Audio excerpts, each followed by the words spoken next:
speak here in this very distinguished circle of what I can take already from the first session, vibrant discussions. I now face a bit of an impossible task. I want to do two things. I want to, in some sense, introduce myself. Some of you know me as a philosopher of so-called technoscience, a word that I will hardly use today, but that is sort of implicit, I think, what I'm doing does speak to this. So I want to introduce myself a little bit today. At the same time, I want to speak also to the topic of today, which has to do with geographies and spatial terms. And the way I try to marry these two concerns is by taking a rather cursory, quick tour that begins at the surface. It begins at the surface of actually a very current kind of discussion that I am engaged with, but that is only, in some sense, a repercussion of some of the deeper philosophical interests. So I begin at the surface, and then I sort of arrive at rather sort of abstract philosophical considerations that underwrite these surface discussions, and then at the end I hope I resurface again, and all of this just in a very quick and sketchy way. So the title of this talk is actually very arrogant, and I have to qualify it right away because it sounds like I am the first one who takes these things seriously, and that's not what I'm trying to say. And actually, oh, no, that does not work. No, it doesn't work. I'm not actually claiming that I'm the first one to take this seriously. I want to basically talk about one sphere of current discussion where it is not taken seriously now, I believe, and that is the whole sphere of what we might call technology assessment, scenario building, the discussions that are going on, especially in Europe, on responsible research and innovation. And these are all discussions that are almost fixated upon the future. They take the future as a kind of object of knowledge, anticipation, preparation, design, and I have been engaged in discussions about how to critique and maybe to develop alternative conceptions. And here, one of the central notions is the notion of anticipation. In responsible research and innovation, for example, you are supposed to learn how to anticipate, and what does it actually mean? I think it could mean two things. In any case, it's supposed to mean anticipating what might be the case in the future, but how can we even make sense of this idea, right? So we might mean by that we have to anticipate something that will be the case in a world that is in relevant respect, at least in one relevant respect, new technologies different from the world at present. Or we might say we anticipate what is the case at a future time in the world as we know it. Okay, so these are the two considerations. And now I have to give you the slides, I guess, right? Oh no, maybe I did this. So, sorry, I went too fast. Can you go back? Okay, so I would actually argue that if one takes this idea of anticipation seriously and then looks at the two possible meanings of it, the idea of the future kind of drops out again. And what we are left with is, in either case, a contemplation of a world in which certain things might be the case or might not be the case. I have to have an imagination for how things work together in the world, and then once I have this sort of conception of the world as a kind of conditions under which people and things work together in specific ways, then I can sort of anticipate what might happen in this world. So in some ways the notion of future that drops out. I'm either looking at an alternate world, I sort of imagine alternate world and scenario making, possible maybe fictional worlds, which might be better worlds, of course, and we can use them as contrasts to the world that we live in, and we might ask all kinds of evaluative questions, which might be very important for technology assessment. Or I look at a future time in the current world, and in other words, I take my current world as, of course, a temporally extended world. Now, I've been trying to make this argument in many instances, and people have a very hard time following me and agreeing with me and think that this is a very hard thing to keep in mind, and a very hard idea to distinguish in some sense between what will happen tomorrow in my sort of daily routines, which I would not call an event in the future. I mean, it's just that tomorrow I'll get up again, tomorrow I'll go to work again. This is not really a statement about the future, I would argue, and that many statements about future futures, technological futures are of that kind, right? They're just extrapolations of if we just imagine things going on as they do now, what might happen then. We are talking about a temporal extension of our current world. We're not really talking about the future in a historically substantial way. And so to have that idea and distinguish that from another idea where we might think about future worlds is, I think, very, very hard for many of my colleagues to gather. And I'm trying to make that kind of philosophical point and underwrite it by a somewhat more principled consideration. So I would say we can contemplate the world and assess it. Do we like it or not? Is it a better world? And if we take the future as a historical category seriously, we find that the future is not an object of anticipation. And inversely, we might say when we are trying to seek out what might happen in the world, we are in some sense representing it. We are homogenizing it, literally representing it in a way that homogenizes it, and we sort of reimagine the world as one that is only a temporally extended world. So by charting path from A to B. So and this is actually one place where one can study this is, in fact, of course, in science itself, where there is a lot of work about prediction going on in science, and I would say scientific prediction usually relies on conservation principles. Conservation principles, by their very name, suggest that we homogenize, that we identify the relevant respects in the world. It does not change, it does not really have a future or past, but it's a kind of unchanging place.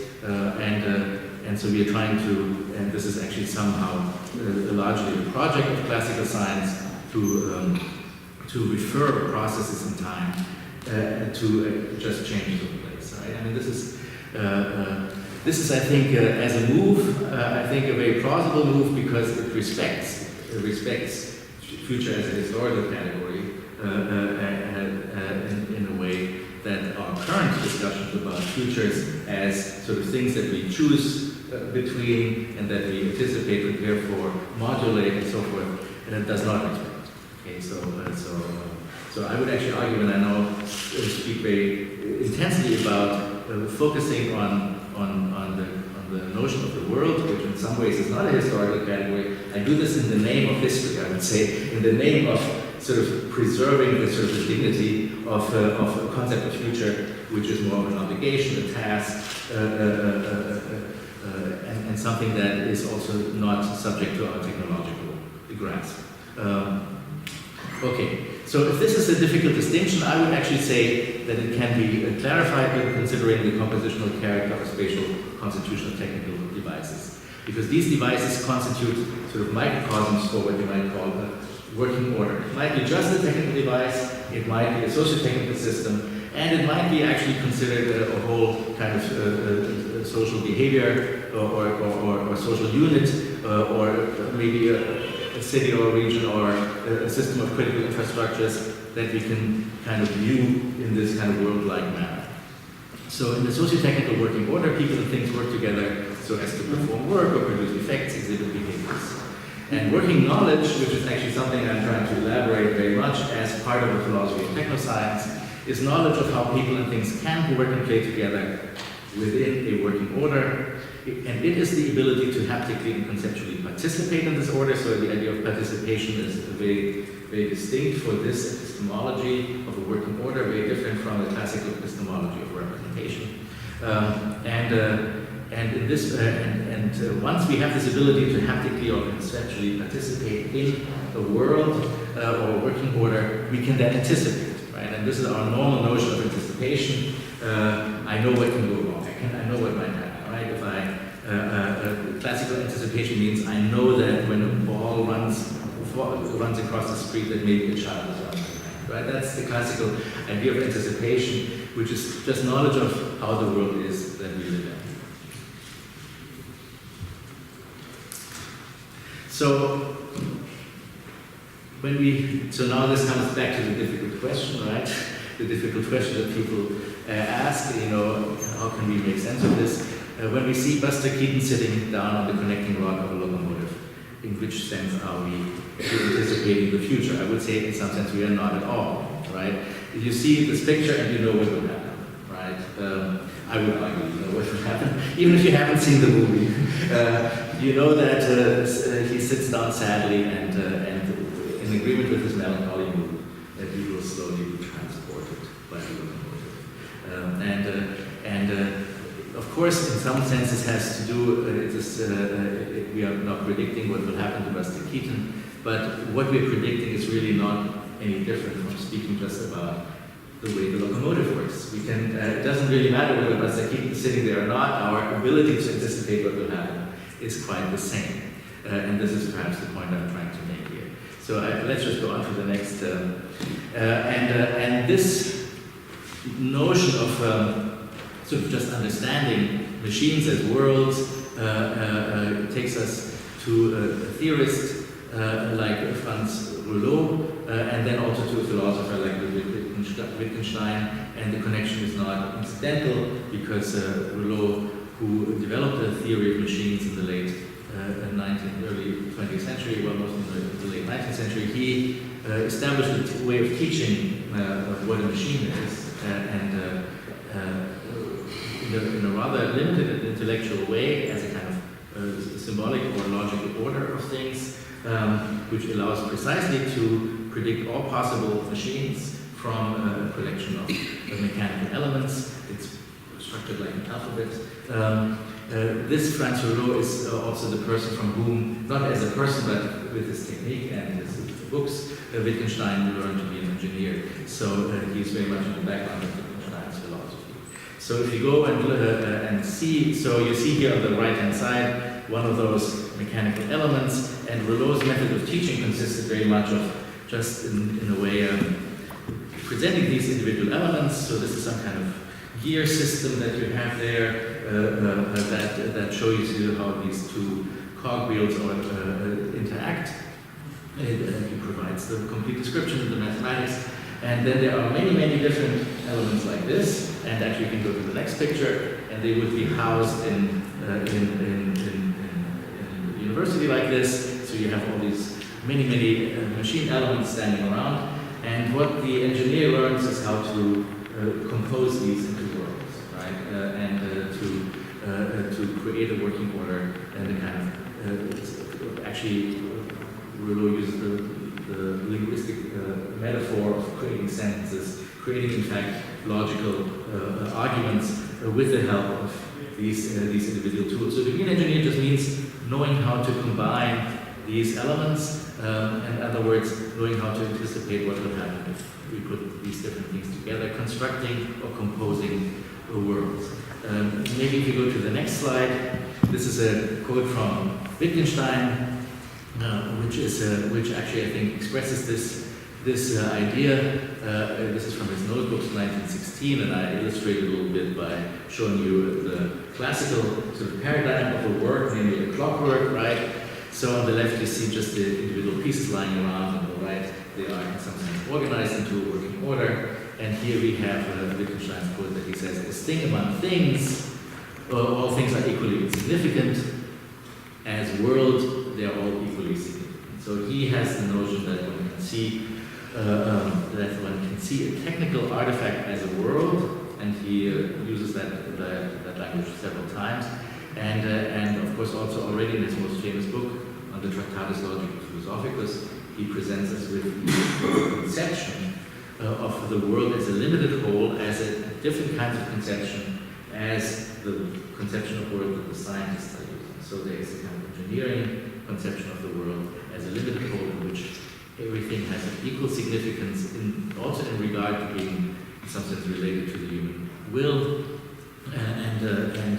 And then there's this other conception of the world, the open-ended conception of the world, which is the totality of facts, which need to be represented through scientific modes. So we have here in Wittgenstein this idea that work and world are closely associated. And this could lead, in fact, I actually can click one more time, and we can see it right next to each other,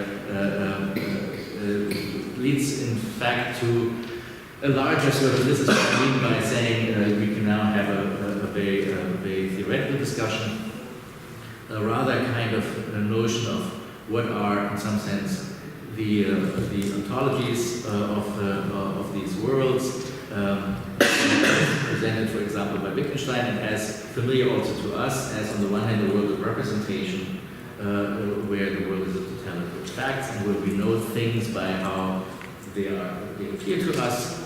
We model them, we picture them, we formulate sentences about them. These sentences are judged to be true or false. And here, of course, we have, in some sense, a kind of correspondence between the thing and the name that stands for the thing and the word, and so on.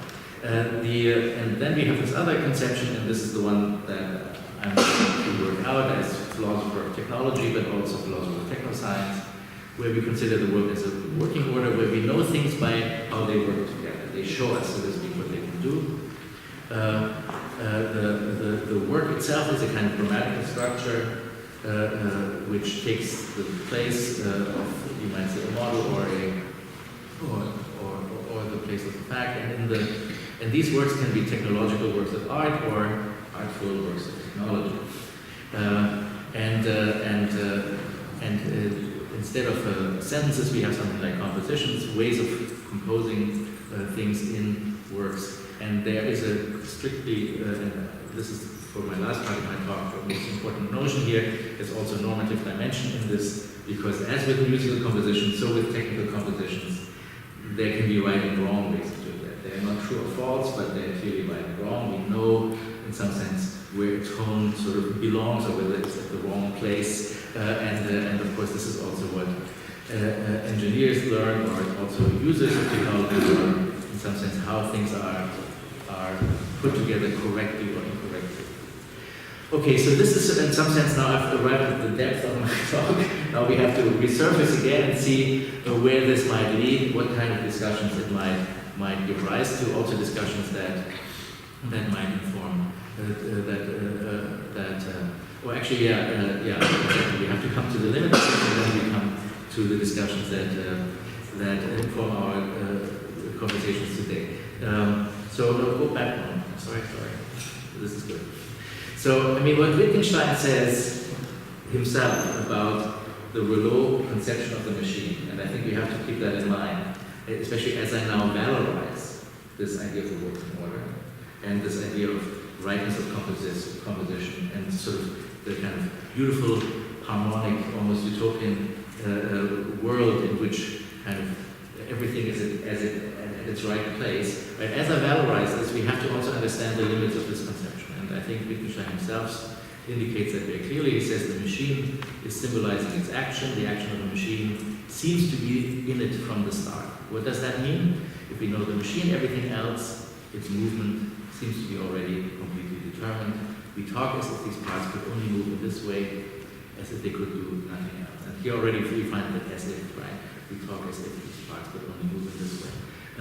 So he's looking here at this idealized symbolic conception of the machine. Interestingly, he does not say we know the future states of the machine. He says we know the movements that are in the machine. So this is the point that I'm also trying to make here. This is not about the future, it's about anticipation of what can happen in the world that we know. And of course, Rouleau's collection of machine elements includes all possible machines, but not the future of engineering, and knowing how the machine, or as its blueprint or symbol, works does not mean that we know its future movements, only that these movements appear to be determined in and by its present state. I mean, that's what we do know. And there is a clear limit to this, and that's where history comes in, right? In a very, very crude kind of way. And now we come to the next quote, because this is where Wittgenstein continues.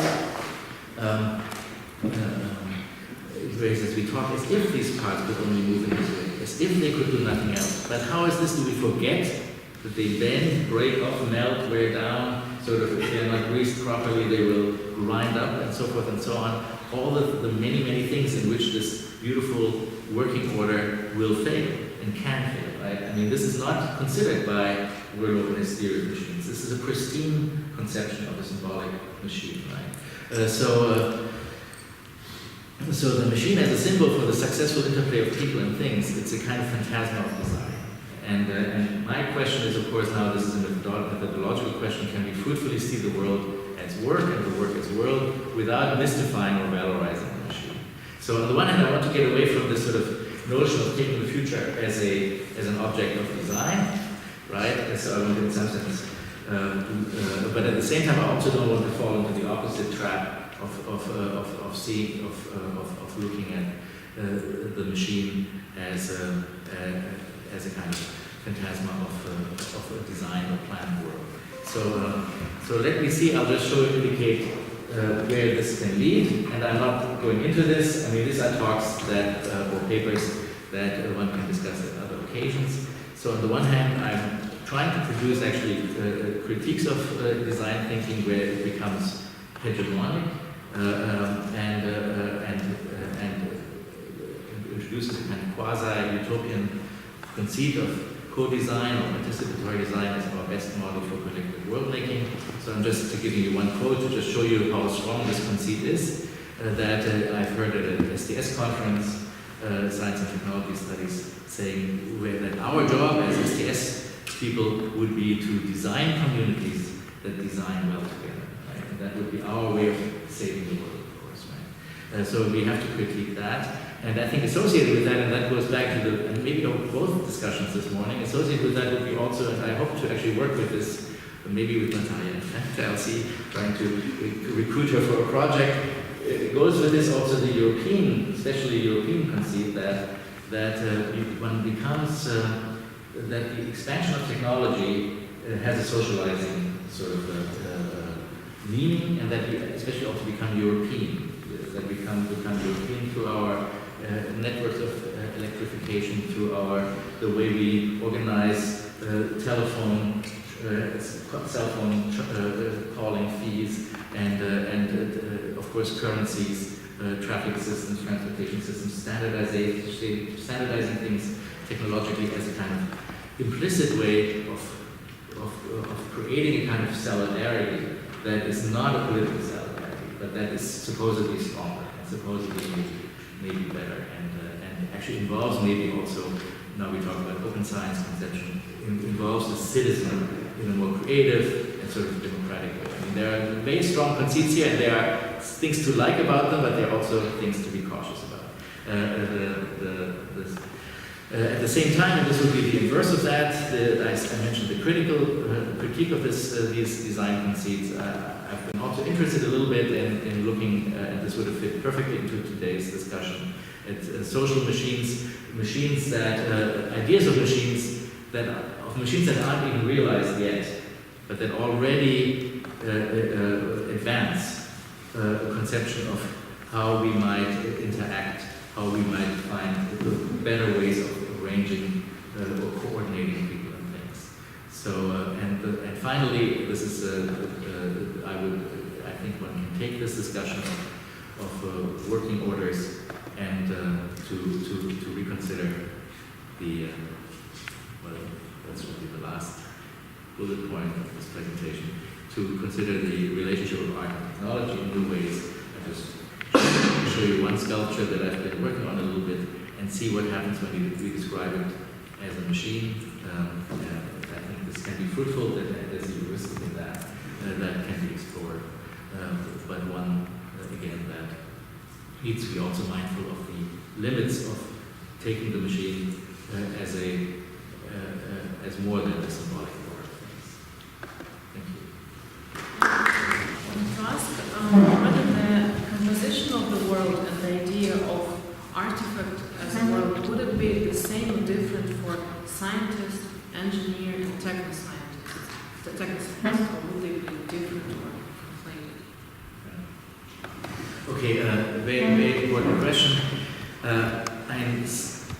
Classical science, as I understand it, is in the business of representation, right? And so it's not so much about how things work together, but in a way of isolating cause-effect relationships, of reducing complexity rather than building up more complex structures, and it takes very much the human mind as its arbiter. So the standard of science is in some sense to reduce the complexity of the world, to make it comprehensible to the human mind, whatever its limitations may be. right? So that's why, of course, Wittgenstein also begins with the notion of the world as an object of representation. It's for him not initially a world that is a limited whole, a world that is composed in any way, right? So it's actually a list of facts in some sense, right? That we need to organize through a theory.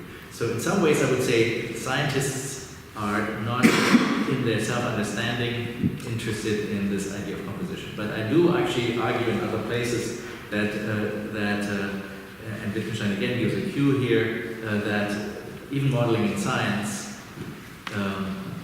is on this initial kind of idea of play, creating an order of things, and one might say even that, for example, mathematics and its applicability in science depends a bit on our ability to manipulate symbols in very abstract ways to create symbolic worlds, and then to see suddenly, oh look, we can use it for representational purposes. So I would actually say this composition has some kind of priority over representation, but that's only an analysis that comes after the fact. I can answer more quickly about technoscience and engineering. I think the most important difference for technoscience, I think, yes, I agree they are almost indistinguishable in the way they consider the world. I think technoscience has to be considered separately because it is a research activity. Things are being published, things are being discovered, things are being communicated, and one has to see how this sort of exhibition of new capabilities of things, right, sets the technoscientific ambition apart from that of the engineer who is also, of course, happy to maintain, repair, compose with the familiar principles.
Because when we look at worlds and we multiply and proliferate, also notion of alternative worlds, right?